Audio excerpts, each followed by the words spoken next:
Pernah nggak sih ngerasa hidup ini kok kayaknya ribet banget ya? Rasanya pengen punya semacam remote control buat ngendaliin semuanya. Nah, hari ini kita bakal bahas sebuah kerangka berpikir yang simple, tapi dampaknya, wah, luar biasa. Kita bakal kenalan sama yang namanya 5M. 5 area kunci yang sebenarnya udah ada di genggaman kita.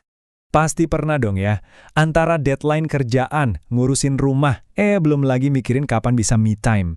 Rasanya tuh kayak lagi nyulap puluhan bola di udara secara bersamaan, bikin pengen teriak, stop dulu dunia.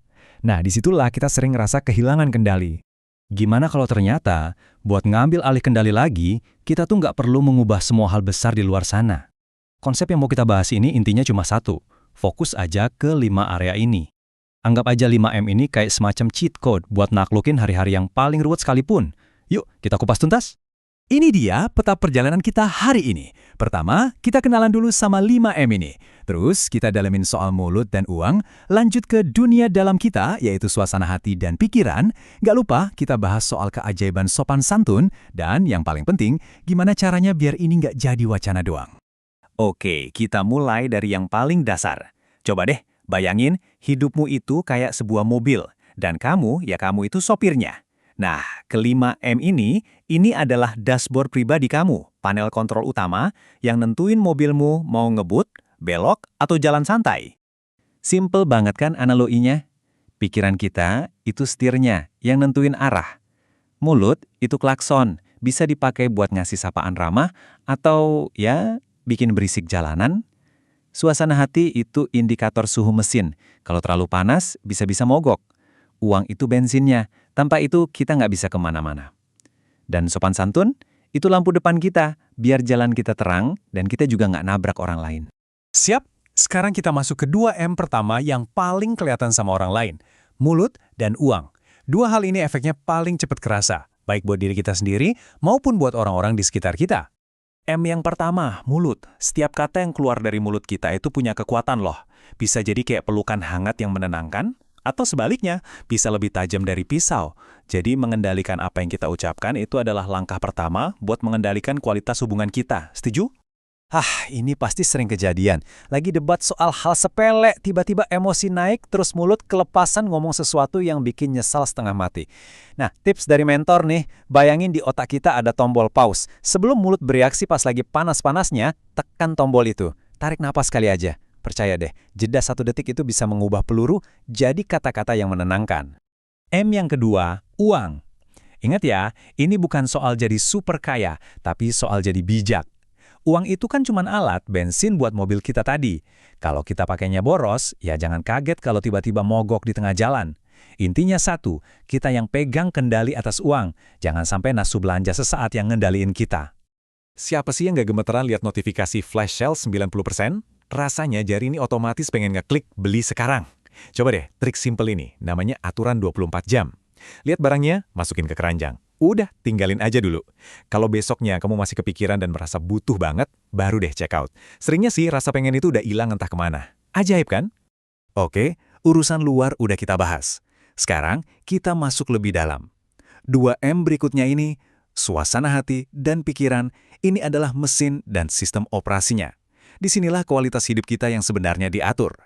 Lanjut ke M ketiga, suasana hati atau mood. Pernah dengar kan pepatah, perasaan itu cuma tamu, biarkan datang dan pergi. Nah, itu dia kuncinya. Merasa marah, kecewa, sedih itu normal banget, tapi mereka itu cuma numpang lewat. Bahayanya adalah kalau kita ngambil keputusan penting pas lagi diduduki tamu ini. Bisa-bisa hubungan yang kita bangun bertahun-tahun hancur dalam hitungan menit. Ini nih skenario klasik. Hari di kantor lagi runyam, terus pelampiasannya kirim chat marah-marah ke pasangan atau teman. Wah, itu resep bencana. Aturannya simple, jangan pernah kirim pesan penting atau bikin keputusan besar pas lagi emosi. Coba kasih label ke perasaanmu, bilang ke diri sendiri, oke, aku lagi ngerasain marah nih. Dengan begitu, kita jadi pengamatnya bukan jadi si amarah itu sendiri. Beda banget loh rasanya. Dan inilah dia sang kapten dari semua M, pikiran kita. Semuanya itu berawal dari sini. Apa yang kita pikirin terus-terusan, sengaja atau enggak, lama-lama bakal jadi kenyataan kita. Makanya, menjaga pikiran kita dari polusi negatif itu sama pentingnya kayak menjaga paru-paru kita dari asap rokok. Suara di dalam kepala kita itu kadang bisa jadi kritikus yang paling kejam ya kan? Bikin salah dikit aja langsung dihakimi. Tuh kan, gagal lagi emang nggak becus. Coba deh trik ini, ngomong sama diri sendiri seolah-olah kamu lagi ngomong sama sahabat baikmu. Kalau sahabatmu bikin kesalahan yang sama, apa kamu bakal ngomong sekejam itu? Pasti enggak. Terus kenapa kita lakuin itu ke diri sendiri? Yuk mulai sekarang, lawan suara jahat itu dengan kebaikan. Nah, kita sampai di M yang terakhir. Ini mungkin yang paling sering kita anggap remeh, padahal dampaknya bisa jadi yang paling instan dan paling dahsyat. Kita lihat ya. M kelima, sopan santun atau manners.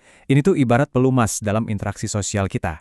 Bilang tolong, terima kasih, atau sekedar senyum ke kasir, semuanya gratis. Nggak bayar, tapi nilainya luar biasa. Ini adalah cara paling dasar buat nunjukin rasa hormat. Dan tanpa itu, hubungan apapun nggak akan berjalan mulus. Kalau lagi buru-buru, hal-hal kecil kayak gini emang gampang banget kelewat.